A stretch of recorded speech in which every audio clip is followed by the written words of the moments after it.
ಓಂ ಶ್ರೀ ಗುರು ಬಸವಲಿಂಗಾಯ ನಮಃ. ಸರ್ವರಿಗೂ ಶರಣು ಶರಣಾರ್ಥಿ. ಮನುಕುಲದ ಇತಿಹಾಸದಲ್ಲಿಯೇ 12ನೇ ಶತಮಾನ ಅಚ್ಚಳಿಯದೆ ಉಳಿದಿರುವಂತಹ ಒಂದು ಶತಮಾನ.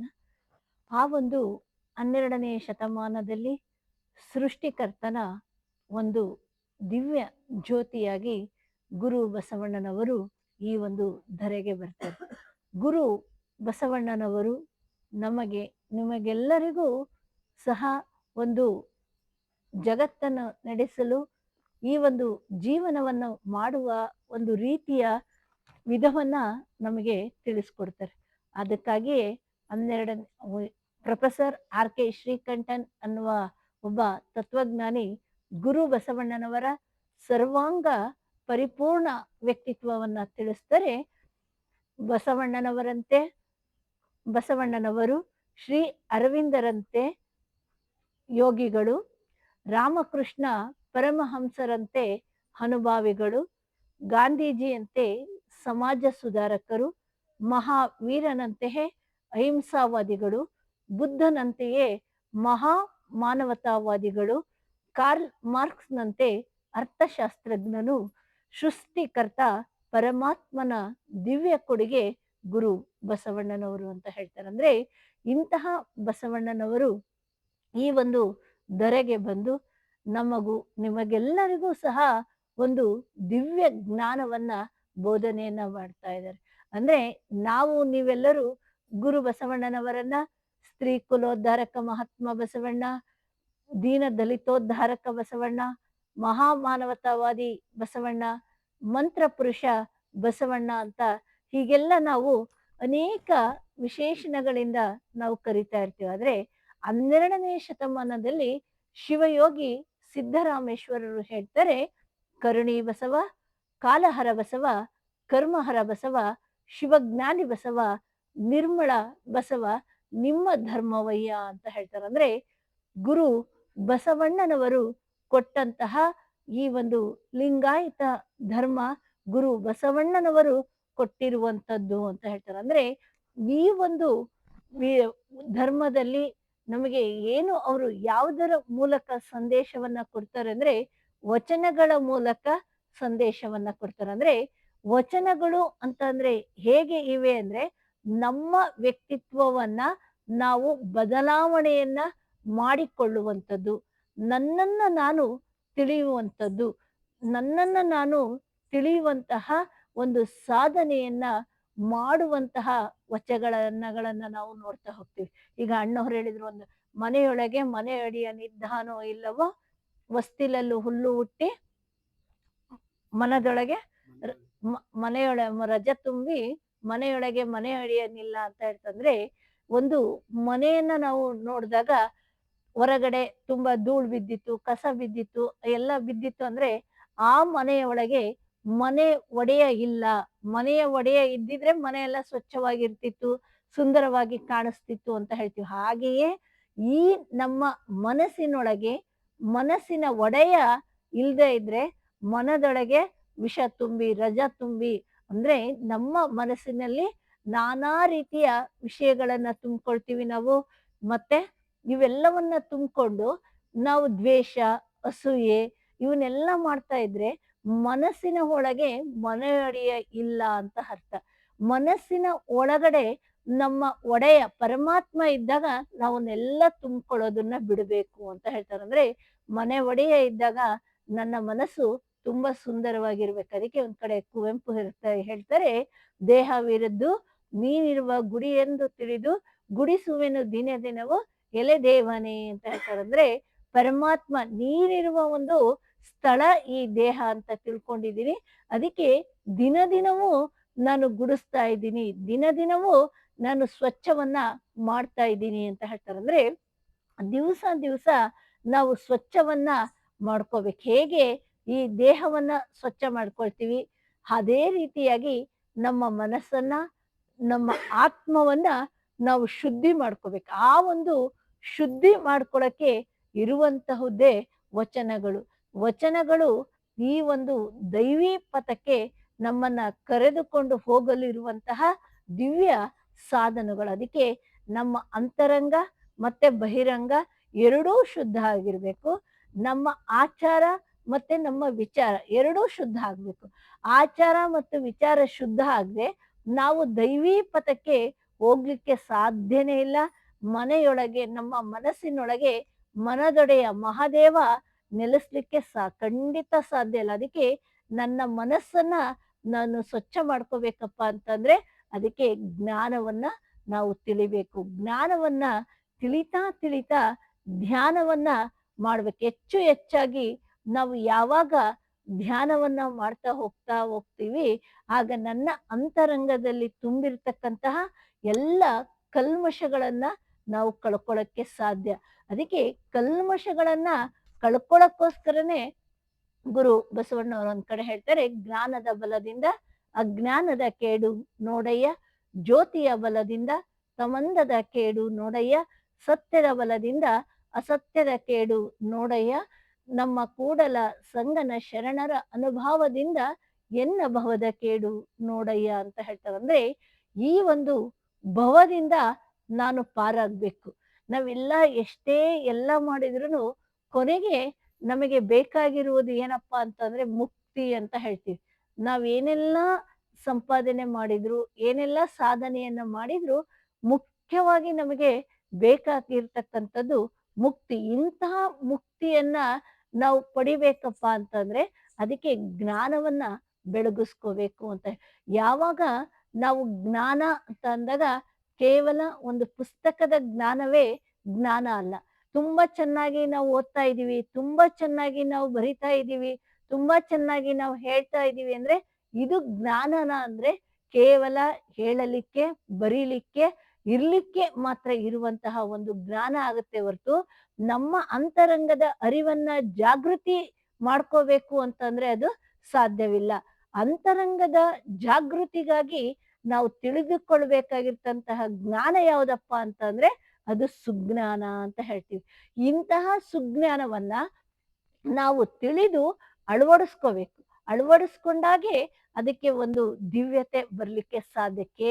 ಅದು ಹೇಳಿದ್ದನ್ನ ಹೇಳೋದು ಕೇಳೋದು ಅಷ್ಟೇ ಆದ್ರೆ ಅದರಿಂದ ಪ್ರಯೋಜನ ಆಗಲ್ಲ.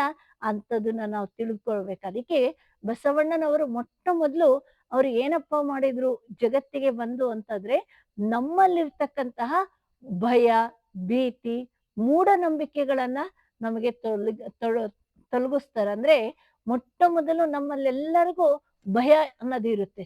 ದೇವರ ಬಗ್ಗೆ ಭಯ, ಧರ್ಮದ ಬಗ್ಗೆ ಭಯ, ಮೂಢನಂಬಿಕೆಗಳ ಬಗ್ಗೆ ಭಯ, ಇವನ್ನೆಲ್ಲವನ್ನ ತೊಡೆದು ಹಾಕ್ತಾರಂದ್ರೆ ಗುರು ಬಸವಣ್ಣನವರು ಕೊಟ್ಟಂತಹ ಧರ್ಮ ಹೇಗಿದೆಯಪ್ಪ ಅಂದ್ರೆ ಇದೊಂದು ಪ್ರಗತಿಪರವಾಗಿರ್ತಕ್ಕಂತಹ ಧರ್ಮ, ವೈಚಾರಿಕವಾಗಿರ್ತಕ್ಕಂತಹ, ವೈಜ್ಞಾನಿಕವಾಗಿರ್ತಕ್ಕಂತಹ ಒಂದು ಧರ್ಮ. ಇವಾಗ ನಾವು 12ನೇ ಶತಮಾನದಲ್ಲಿ ತಿಳಿಸಿದಂತಹ ತತ್ವಗಳು 21ನೇ ಶತಮಾನದಲ್ಲಿಯೂ ಸಹ ನಾವು ಎಲ್ಲರೂ ಅಳವಡಿಸ್ಕೋಬೇಕು. ಮತ್ತೆ ಇನ್ನು 20 ಶತಮಾನಗಳು ಕಳೆದ್ರೂ ಸಹ ಆ ತತ್ವಗಳು ನಿರಂತರವಾಗಿ ಇರುತ್ತೆ. ಅವಾಗೇ ಒಂದು ಅನ್ವಯ, ಹೀಗೆ ಒಂದು ಅನ್ವಯ ಇಲ್ಲ. ನೋಡಿ ಈಗ ಹೇಳಿದ್ರಲ್ಲ ಒಂದು ವಚನ, ಕಳಬೇಡ, ಕಲಬೇಡ, ಕೊಲೆಯಬೇಡ, ಉಸಿಯ ನುಡಿಯಲು ಬೇಡ, ಅನ್ಯರಿಗೆ ಅಸಹ್ಯ ಪಡಬೇಡ, ತನ್ನ ಬಣ್ಣಿಸಬೇಡ, ಇದಿರು ಅಳಿಯಲು ಬೇಡ, ಇದೇ ಅಂತರಂಗ ಶುದ್ಧಿ, ಇದೇ ಬಹಿರಂಗ ಶುದ್ಧಿ, ಇದೇ ನಮ್ಮ ಕೂಡಲ ಸಂಗಮ ದೇವನೊಲಿಸುವ ಪರಿ ಅಂತ ಹೇಳ್ತಾರೆ. ಇದು 12ನೇ ಶತಮಾನದಲ್ಲಿ ಹೇಳಿದಂತಹ ಒಂದು ಸಂದೇಶ. ಇದು ಇವತ್ತಿಗೂ ನಾವೆಲ್ಲರೂ ಸಹ ಅಳವಡಿಸ್ಕೋಬೇಕಿದು. ನಾವು ಅಳವಡಿಸ್ಕೋಬೇಕು. ಕಳಬೇಡ ಅಂದ್ರೆ ಕಳ್ತನ ಮಾಡ್ಬೇಡ. ಕಳ್ತನವನ್ನ ನಾವು ಮನಸ್ಸಿನಿಂದನಾಗ್ಲಿ, ದೈಹಿಕವಾಗಿ ಆಗ್ಲಿ, ಮಾನಸಿಕವಾಗಿ ಆಗಿ ಕಳ್ತನವನ್ನ ಮಾಡ್ಬೇಡ. ಕೊಲಬೇಡ ಅಂತ ಹೇಳ್ತಾರೆ. ಅಂದ್ರೆ ಕೊಲಬೇಡ ಅಂದ್ರೆ ಯಾವ ಹತ್ಯೆನು ಪ್ರಾಣಿ ಹತ್ಯೆ ಏನು ಮಾಡ್ಬೇಡ. ಸಾಮಾನ್ಯವಾಗಿ ನಾವು ಪ್ರಾಣಿ ಹತ್ಯೆ ಮಾಡ್ಲಿಲ್ಲ, ಏನು ಇಲ್ಲ ಅಂದ್ರು ನಾವು ನೋಡ್ತೀವಿ ಸಣ್ಣ ಸಣ್ಣ ವಿಚಾರದಲ್ಲಿ ನಾವು ಮಾಡದೇ ಇದ್ರು ಕೆಲವೊಂದು ಒಂದ್ ಕಡೆ ವಚನದಲ್ಲಿ ಹೇಳ್ತಾರೆ, ತೆರಣಿಯವಳು ತನ್ನ ಸ್ನೇಹದಿಂದ ಮನೆಯ ಮಾಡಿಕೊಂಡಂತೆ. ಈಗ ರೇಷ್ಮೆ ಬಟ್ಟೆಗಳನ್ನ ನಾವೆಲ್ಲ ಧರಿಸ್ತಾ ಇರ್ತೀವಿ, ಎಲ್ಲರೂ ಸಾಮಾನ್ಯವಾಗಿ ಧರಿಸ್ತೇವೆ. ಈ ರೇಷ್ಮೆ ಬಟ್ಟೆ ಹೇಗ್ ತಯಾರಾಗುತ್ತೆ ಅಂತ ಗೊತ್ತಾ? ರೇಷ್ಮೆ ಹುಳು ಬೆಳೆಸ್ತಾರೆ. ರೇಷ್ಮೆ ಹುಳುವನ್ನ ತೆಗೆದುಕೊಂಡು ಕುದಿಯುವಂತಹ ನೀರಿಗೆ ಹೋಗಿ ಅದನ್ನ ಹಾಕಿದಾಗ ಹುಳುಗಳು ಸಾಯ್ತವೆ. ಹುಳುಗಳು ಸತ್ತಾಗ ಆ ರೇಷ್ಮೆ ಗೂಡು ದೊ ನೂಲು ಏನ್ ಮಾಡುತ್ತೆ ದೊಡ್ಡದಾಗ್ ಬರುತ್ತೆ. ಆ ನೂಲಿನಿಂದ ನಮಗೆ ಸೀರೆ, ಬಟ್ಟೆಗಳನ್ನ ಮಾಡ್ತಾರೆ. ಅವನ್ನ ನಾವು ಧರಿಸ್ತಾ ಹೋಗ್ತೀವಿ. ಇಲ್ಲಿ ನಾವು ಪ್ರಾಣಿಗಳನ್ನ ಕೊಂದಿಲ್ಲ ಅಂದ್ರೂನು, ರೇಷ್ಮೆ ಬಟ್ಟೆ ಹಾಕೊಂಡ್ವಿ ಅಂದ್ರೂನು ಸಹ ಏನಾಗುತ್ತೆ? ಪ್ರಾಣಿಗಳನ್ನ ನಾವು ಕೊಂದಂಗೆ. ಅಂದ್ರೆ ಸೂಕ್ಷ್ಮಾತಿ ಸೂಕ್ಷ್ಮವಾಗಿ ನಾವು ಕೊಲ್ಲೋದನ್ನ ಮಾಡ್ತಾ ಇರ್ತೀವಿ ಅಂತ ಹೇಳ್ತಾರೆ. ಅದಕ್ಕೆ ಇನ್ನೊಂದು ನಾವೇನ್ ಮಾಡ್ತೀವಿ? ವೆನಿಟಿ ಬ್ಯಾಗ್‌ಗಳ್ನ ಹಾಕೊಳ್ತಾ ಇರ್ತೀವಿ. ಸಾಮಾನ್ಯವಾಗಿ ಎಲ್ಲರೂ ಬ್ಯಾಗುಗಳನ್ನ ಹಾಕ್ತೀವಿ. ಈ ಬ್ಯಾಗುಗಳು ಯಾವ್ದರಿಂದ ಮಾಡ್ತಾರೆ? ಕೆಲವೊಂದು ಲೆದರ್ ಇಂದ ಮಾಡಿರ್ತಾರೆ. ಪ್ರಾಣಿಗಳ ಚರ್ಮದಿಂದ ಮಾಡಿರ್ತಾರೆ. ಇವುಗಳನ್ನ ನಾವು ಹಾಕೊಂಡಾಗ ಅಲ್ಲಿನೂ ಇಂಡೈರೆಕ್ಟ್ ಆಗಿ ನಾವು ಪ್ರಾಣಿಗಳನ್ನ ಹಿಂಸೆ ಮಾಡಿದಂಗೆ. ಅದಕ್ಕೆ ಬಸವಣ್ಣವ್ರು ಹೇಳೋದು, ದಯವಿಲ್ಲದ ಧರ್ಮ ಅದಾವುದಯ್ಯ, ದಯವಿರಬೇಕು ಸಕಲ ಪ್ರಾಣಿಗಳೆಲ್ಲರಲ್ಲಿಯೂ ಅಂತಾರಂದ್ರೆ, ದಯೆ ಎಲ್ಲರಲ್ಲಿ ಇರುವ. ಅದಕ್ಕೆ ಸಕಲ ಜೀವಾತ್ಮರಿಗೆ ಲೇಸಾಗಲಿ ಅಂತ ಹೇಳ್ತಾರೆ. ನಾವು ಕೆಲವರು ಹೇಳ್ತಾ ಇರ್ತಾರೆ, ನೆರೆಹೊರೆಯವರನ್ನ ಪ್ರೀತಿಸಿ ಮಾಡಿ ಅಂತಾರೆ. ಆದ್ರೆ ಬಸವಣ್ಣವರು ಸಕಲ ಜೀವಾತ್ಮರಿಗೆ ಲೇಸಾಗಲಿ ಅಂತ ಹೇಳ್ತಾರೆ. ಅಂದ್ರೆ ಎಲ್ಲರನ್ನ ಪ್ರೀತಿಸು, ಎಲ್ಲರಿಗೂ ಲೇಸಾಗ್ಲಿ, ಎಲ್ಲರಿಗೂ ಒಳ್ಳೇದಾಗ್ಲಿ ಅನ್ನೋದನ್ನ ತಿಳಿಸ್ಕೊಡ್ತಾರೆ. ಅಂದ್ರೆ 12ನೇ ಶತಮಾನದಲ್ಲಿ ಹೇಳಿರುವಂತಹ ತತ್ವ, ಇವತ್ತು 21ನೇ ಶತಮಾನದಲ್ಲಿ ಹೇಳಿರುವಂತಹ ತತ್ವ ಎಲ್ಲವೂ ಸಮನಾಗೇ ಇರುತ್ತೆ. ಅಂದ್ರೆ ಕಾಲಕ್ಕಾಗ್ಲಿ ಇದಕ್ಕಾಗ್ಲಿ ಯಾವುದೇ ಚೇಂಜ್ ಬದಲಾವಣೆ ಆಗ್ತಾ ಇರಲ್ಲ. ಇಂತಹ ವೈಜ್ಞಾನಿಕವಾಗಿರ್ತಕ್ಕಂತಹ ಒಂದು ಧರ್ಮವನ್ನ ಅವರು ಕೊಡ್ತಾರೆ. ಹೇಳ್ತಾರೆ ಒಂದ್ ಕಡೆ, ನೀರನ್ನು ಕಂಡಲ್ಲಿ ಮುಳುಗುವ ಜನರ, ಮರವನ್ನು ಕಂಡಲ್ಲಿ ಸುತ್ತುವ ಜನವ, ಒಣಗುವ ಮರವ, ಬತ್ತುವ ಜಲವ ಮೆಚ್ಚಿದವರು ನಿಮ್ಮನೆತ್ತಬಲ್ಲರು ಕೂಡಲ ಸಂಗಮ ದೇವ ಅಂತ ಹೇಳ್ತೀವಿ. ನಾವು ತುಂಬಾ ಇವತ್ತಿನ ಜನಗಳನ್ನ ನಾವು ನೋಡ್ತಾ ನೋಡ್ತಾ ಹೋಗ್ತೀವಿ. ನೀರನ್ನ ನಾವ್ ಇತ್ತೀಚೆಗೆ ನೋಡಿದ್ವಿ, ಪ್ರಯಾಗ್ರಾಜ್ನಲ್ಲಿ ಎಲ್ಲರೂ ತುಂಬಾ ಜನ ಹೋಗಿ 3 ನದಿಗಳ ಒಂದು ಸಂಗಮದಲ್ಲಿ ನಾವು ಮಿಂದಾಗ ನಮ್ಮ ಪಾಪ ಅನ್ನೋದು ಹೋಗ್ತಾ ಇರುತ್ತೆ, ನಮಗೆ ಒಳ್ಳೇದಾಗುತ್ತೆ ಅಂತ ನಾವೆಲ್ಲರೂ ಮುಳುಗ್ತಾ ಇರ್ತೀವಿ, ಹೇಳ್ತಾ ಇರ್ತೀವಿ. ಅದಕ್ಕೆ ಅವ್ರು ನೀರನ್ನು ಕಂಡಲ್ಲಿ ಮುಳುಗುವ ಜನರ, ಮರವನ್ನು ಕಂಡಲ್ಲಿ ಸುತ್ತುವ ಜನರ. ಮರದಲ್ಲಿ ದೇವ್ರಿದೆ ಅಂತ ಎಷ್ಟೊಂದು ಮರಗಳನ್ನ ಸುತ್ತುತ್ತಾ ಇರ್ತಾರೆ. ಮರದಲ್ಲಿ ದೇವ್ರಿದೆ, ಅದ್ರಲ್ಲಿ ದೇವ್ರಿದೆ ಅಂತ ಹೇಳ್ಬಿಟ್ಟು ಸುತ್ತುತ್ತಾ ಇರ್ತಾರೆ. ಅದಕ್ಕೆ ಅವ್ರು ಹೇಳ್ತಾರೆ, ಒಣಗುವ ಈ ಒಂದು ಬೇಸಿಗೆ ಕಾಲ ಈಗೆಲ್ಲ ಬಂದಾಗ ನದಿಗಳೆಲ್ಲ ಏನಾಗ್ತವೆ? ಬತ್ತಿ ಹೋಗ್ತವೆ. ಆದ್ರೆ ಬತ್ತಿ ಹೋದಂತಹ ನೀರನ್ನ ನಾವು ಪೂಜೆ ಮಾಡ್ತೀವಿ, ಒಣಗುವಂತಹ ಮರವನ್ನ ಪೂಜೆ ಮಾಡ್ತೀವಿ. ಆದ್ರೆ ಬತ್ತುವ ಜಲವ, ಒಣಗುವ ಮರವ ಮೆಚ್ಚಿದವರು ನಿಮ್ಮನ್ನೆತ್ತಬಲ್ಲರು ಕೂಡಲ ಸಂಗಮ ದೇವ ಅಂತ ಹೇಳ್ತಾರೆ. ಅಂದ್ರೆ ಇದನ್ನ ಸಾಮಾನ್ಯವಾಗಿ ಇರ್ತಕ್ಕಂಥವನ್ನ ಮೆಚ್ಚುತ್ತಾರೆ ವಿನಃ ನಿಜವಾಗಿರ್ತಕ್ಕಂತಹ ಪರಮಾತ್ಮನನ್ನ ಮೆಚ್ಚಿಲ್ಲ ಅಂತ. ಹಾಗಾದ್ರೆ ನಿಜವಾಗಿರ್ತಕ್ಕಂತಹ ಪರಮಾತ್ಮ ಯಾರು? ಪರಮಾತ್ಮನ ಸ್ವರೂಪವನ್ನ ನಾವು ತಿಳಿದುಕೊಂಡಾಗ, ಪರಮಾತ್ಮನ ಅರಿವು ನಮಗೆ ಆದಾಗ, ಅದಕ್ಕೆ ಮೊಟ್ಟ ಮೊದಲು ಸೃಷ್ಟಿಗೆ ಕರ್ತನೊಬ್ಬನೇ ಇರೋದು. ಅದಕ್ಕೆ ಒಂದ್ ಕಡೆ ಸರ್ವಜ್ಞ ಇಬ್ಬರಲ್ಲದೆ ಮೂವರು, ಒಬ್ಬನಲ್ಲದೆ ಇಬ್ಬರುಂಟೆ ಅಂತ ಹೇಳ್ತಾರೆ. ಜಗಕ್ಕೆ ಒಬ್ಬನಲ್ಲದೆ ಇಬ್ಬರುಂಟೆ ಅಂತ.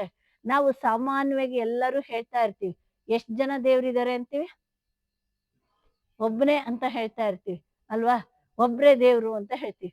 ಆಮೇಲೆ 33 ಕೋಟಿ ದೇವತೆಗಳು ಅಂತ ಹೇಳ್ತೀವಿ. ಹಾಗಾದ್ರೆ ಇವತ್ತಿಂದ ನಾವು ಎಣಿಸ್ಕೊಂತ ಹೋದ್ರು 33 ಕೋಟಿ ದೇವತೆಗಳು ಎಷ್ಟು ದಿವಸ ನಾವು ಎಣಿಕೆಯನ್ನ ಮಾಡ್ತಾ ಇರ್ಬೇಕಾಗತ್ತಂದ್ರೆ, ಈ ಸೃಷ್ಟಿಗೆ ಸೃಷ್ಟಿಕರ್ತ ಒಬ್ನಿದಾನೆ.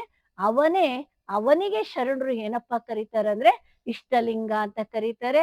ಆ ಒಂದು ಸೃಷ್ಟಿಯ ಕರ್ತ ಪರಮಾತ್ಮನನ್ನ ಸತ್ ಚಿತ್ ಆನಂದ ನಿತ್ಯ ಪರಿಪೂರ್ಣ ಅಂತ ಹೇಳ್ತಾರೆ. ಅಂದ್ರೆ ಸತ್ ಅಂದ್ರೆ ಯಾವಾಗಲೂ ಇರುವಂಥದ್ದು.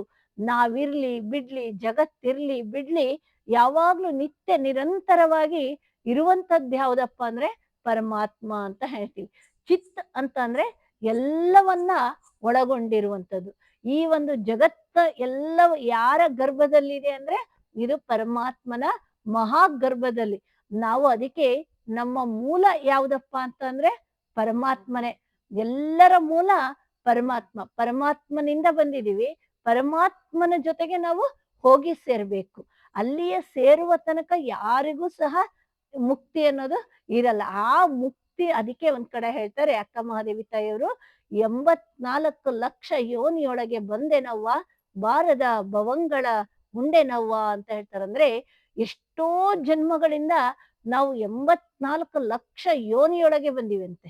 ಒಂದು ಜನ್ಮದಲ್ಲೇ ನಾವು ಬದುಕಿ ಇರೋಷ್ಟೊತ್ತಿಗೆ ಸಾಕಾಗಿ ಹೋಗಿರುತ್ತೆ. ಕಾಯಿಲೆಗಳು, ಇದು ಕಷ್ಟ ಇವೆಲ್ಲ ಸಾಕಪ್ಪ ಸಾಕು ಅನ್ಸಿರುತ್ತೆ. ಆದ್ರೆ 84 ಲಕ್ಷ ಯೋನಿಯೊಳಗ್ ಬಂದಿದೀವಿ ಅಂದ್ರೆ ನೋಡಿ, ಈ ಒಂದು ಮನುಷ್ಯನ ಜನ್ಮ ಅನ್ನೋದು ಅದಕ್ಕೆ ಎಲ್ರೂ ಹೇಳ್ತಾರೆ ಏನಪ್ಪಾ ಅಂದ್ರೆ ಈ ಮನುಷ್ಯನ ಜನ್ಮ ಬಲು ಶ್ರೇಷ್ಠವಾಗಿರ್ತಕ್ಕಂಥದ್ದು ಅಂತ ಹೇಳ್ತಾರೆ. ಅಂದ್ರೆ ಮನುಷ್ಯ ಅತಿ ಬುದ್ಧಿವಂತ ವ್ಯಕ್ತಿ, ಬುದ್ಧಿವಂತ ಪ್ರಾಣಿ. ಈ ಬುದ್ಧಿಶಾಲಿಯಾಗಿರುವಂತಹ ಈ ಒಂದು ಮನುಷ್ಯ ಅರಿವಿನ ಜನ್ಮದಲ್ಲಿ ಬಂದಿದೀವಿ. ಅರಿವಿನ ಜನ್ಮದಲ್ಲಿ ಬಂದಾಗ ನಾವು ಆ ಒಂದು ಸೃಷ್ಟಿಕರ್ತ ಪರಮಾತ್ಮನನ್ನ ಅರ್ತ್ಕೋಬೇಕು. ಅರ್ತಿದ್ದನ್ನ ನಾವು ಆಚರಣೆಯಲ್ಲಿ ತರಬೇಕು. ತಂದಾಗ ನಮ್ಮ ವ್ಯಕ್ತಿತ್ವ ವಿಕಸನ ಆಗ್ಲಿಕ್ಕೆ ಸಾಧ್ಯ. ನಮ್ಮ ಆತ್ಮಶಕ್ತಿ ಉನ್ನತಿ ಆಗ್ಲಿಕ್ಕೆ ಸಾಧ್ಯ. ಅಂತಹ ಆತ್ಮಶಕ್ತಿಯನ್ನ ಜಾಗೃತಿ ಮಾಡ್ಕೋಬೇಕು ಅಂತಂದ್ರೆ ನಾವು ಪ್ರತಿನಿತ್ಯ ಧ್ಯಾನವನ್ನ ಮಾಡ್ಲೇಬೇಕು, ಪೂಜೆಯನ್ನ ಮಾಡ್ಲೇಬೇಕು, ಶಿವಯೋಗವನ್ನ ಮಾಡ್ಲೇಬೇಕು. ಮಾಡ್ತಾ ಮಾಡ್ತಾ ಹೋದಾಗ ನನ್ನ ಅಂತರಂಗದ ವಿಕಾಸ ಆಗ್ಲಿಕ್ಕೆ ಸಾಧ್ಯ ಆಗುತ್ತೆ. ಅಂತಹ ಶರಣರು ಕೊಟ್ಟಂತಹ ವಚನಗಳನ್ನ ನಾವು ನೀವೆಲ್ಲರೂ ಸಹ ಅಳವಡಿಸ್ಕೊಳ್ಳೋಣ. ಶರಣು ಶರಣಾರ್ಥಿ.